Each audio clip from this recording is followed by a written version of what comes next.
سردیوں میں چادر ہو یا مفلر ہو کوئی بھی یا اس طرح رومال ہو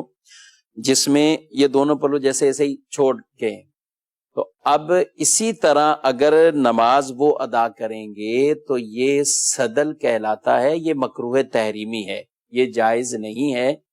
کہ دونوں یہ اس کے جو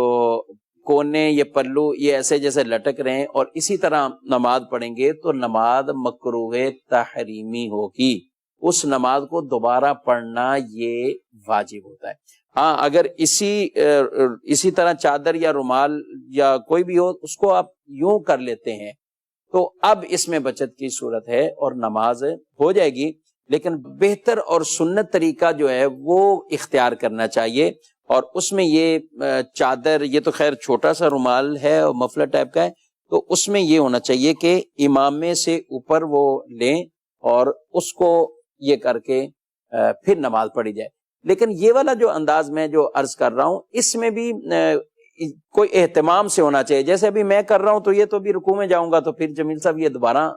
صدل ہو جائے گا، واپسی صدل ہو جائے گا اور اسی طرح اس کے کونے لٹک جائیں گے، تو اہتمام کرنا چاہیے۔ جب چادر آپ لیتے ہیں تو چادر بھی اگر آپ نے سر پہ لی ہے اور پھر وہ ہو، پھر کچھ ایسی ہو کہ اس کو آگے بھی کہیں تھوڑا سا آپ پھنسا لیں کہ اب آپ نماز آرام سے آپ پڑھ سکیں، اس طرح کے اہتمام وہ کرنے چاہیے۔ لیکن اگر سر پہ چادر نہ لی اور آپ نے ایسے ہی جیسے گلے میں ہی رکھی ہوئی ہے اور یہاں پہ اس کو گھما لیا ہے تو بہرحال صدل سے اب آپ محفوظ ہو جائیں گے، اور یا پیچھے کی طرف ایک آپ کو نہ آگے ہے اور ایک پیچھے ہے تو بھی نماز ہو جائے گی، لیکن بہتر بہرحال وہی انداز ہے کہ جس کے اندر کہ سر کے اوپر بھی وہ ہماری چادر آ جائے۔ حدیث پاک میں ارشاد فرمایا گیا ہے کہ اللہ ان کی طرف نظر رحمت نہیں فرماتا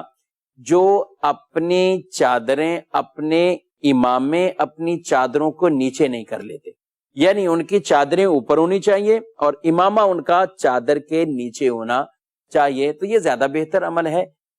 بہرحال نماز ہو جانے سے جہاں تک تعلق ہے تو جس حالت کیفیت میں ابھی میں بیٹھا ہوں جس طرح یہ مفرر ہے اس طرح بھی نماز ہو جائے گی۔ چادر اگر آپ لیتے ہیں سردی میں اس طرح اس کو لپیٹ لیتے ہیں تو یہ جو گھما کے آپ نے چاہے دونوں کونے لٹک رہے ہوں لیکن گھما کے لے کر آ گئے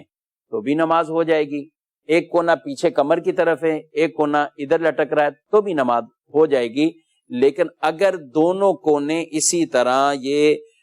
لٹک رہے ہیں اور اس میں کوئی بیچ میں ایسا بل نہیں دیا ہوا تو یہ نماز مکروہ تحریمی ہوتی ہے، صدل کہلاتا ہے، اور صدل مکروہ تحریمی ہے، یعنی وہ نماز دوبارہ پڑھنا یہ واجب ہوتا ہے۔ شفیق کیا خیال ہے جمیل صاحب، کیا کہیں گے؟ ایک طریقہ اور بھی مفلر یا جو بڑا رومال ہوتا ہے اس کو ڈالنے کا ہوتا ہے کہ وہ ایک پلو اس کا باقاعدہ آگے لٹک رہا ہوتا ہے اور ایک کندھے کے پیچھے لٹک رہا ہوتا ہے۔ اچھا اچھا اچھا اچھا اچھا، ہاں وہ بھی وہ سیدھا سیدھا یہ والا، جی جی جی یہ کر لیا، بس چادر ایسے ہی لی ہے جیسے ہی چادر یہ لی اور یہ ڈال لی، تو اب یہ باقاعدہ بڑے اہتمام کے ساتھ وہ شال یا چادر کو ڈالا جاتا ہے، اس کا وہ بنایا جاتا ہے۔ اب وہ آگے لٹک رہا ہے، کیسا پیچھے لٹک رہا ہے، اس میں کوئی انہوں نے گلے میں بل نہیں ڈالا، تو یہ صورت بھی نماز کے اندر صدل کی ہوگی اور یہ بھی مکروہ تحریمی عمل ہوگا نماز کی حالت۔